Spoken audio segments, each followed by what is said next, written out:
Alors Hélène, justement, on reste sur le One Planet Summit avec une idée qui refait surface à l'occasion, celle d'une taxe sur les transactions financières à l'échelle européenne. Et oui, si cette fois c'était la bonne. Quand vous posez la question aux ONG engagées dans le combat pour cette cause, je peux vous dire qu'elles s'esclaffent. Faut dire qu'on leur a déjà fait celle-là. Dès 1972, James Tobin imagine taxer les échanges de devises pour en diminuer la volatilité. Dans les années 90, des économistes veulent l'étendre à toutes les transactions financières. Taxe Tobin ou taxe Robin des Bois.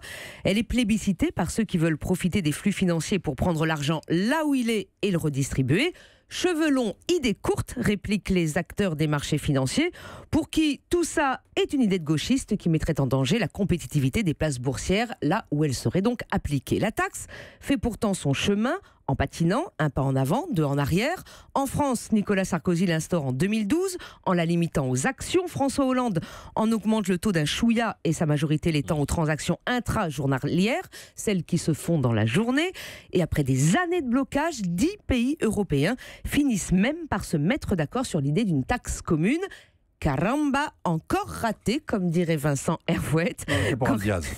Mais aussi vous, quand Emmanuel Macron arrive à l'Elysée, il décide de tout stopper, restreint la TTF française dans le budget 2018 et il refuse de signer le compromis européen. Et pourquoi en parler ce matin ? Eh bien parce qu'elle repointe le bout de son nez. 4 ministres, dont Nicolas Hulot et Bruno Le Maire, écologie et économie, affichent dans le JDD leur volonté d'avancer. Car la Tobin européenne, c'est 22 milliards d'euros à la clé.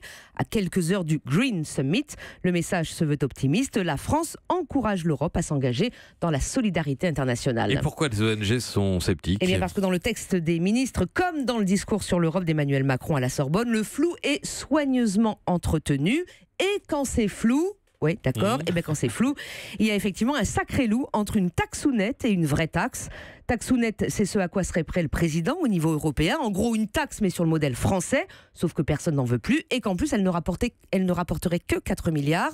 Mais l'important pour Emmanuel Macron semble d'afficher une volonté de se poser en héros d'une cause porteuse auprès de l'opinion publique. Nouveau coup de bluff, dénoncent ces ONG.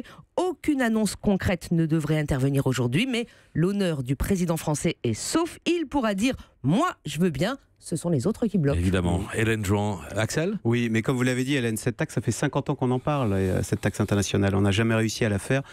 Moi, on avait trouvé un compromis au niveau européen. Il y avait 10 pays qui s'étaient mis d'accord depuis 2016. Donc ça avançait. Je pense qu'il y a d'autres outils plus efficaces parce que les entreprises les demandent, comme par exemple le bonus-malus, là vous savez, le prix du carbone. Et puis le meilleur exemple, c'est qu'il faut que les entreprises se convainquent elles-mêmes qu'il faut qu'elles aillent vers les technologies propres. Sinon, regardez, c'est le syndrome Volkswagen qui s'est accroché au diesel jusqu'à mentir.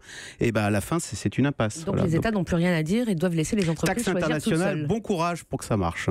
On va marquer une pause avant de retrouver Axel de Tarlet pour évoquer la crise au MEDEF. Le patron de Michelin a été écarté de la présidence et on verra si Emmanuel Macron a joué un rôle là-dedans. Europe 1.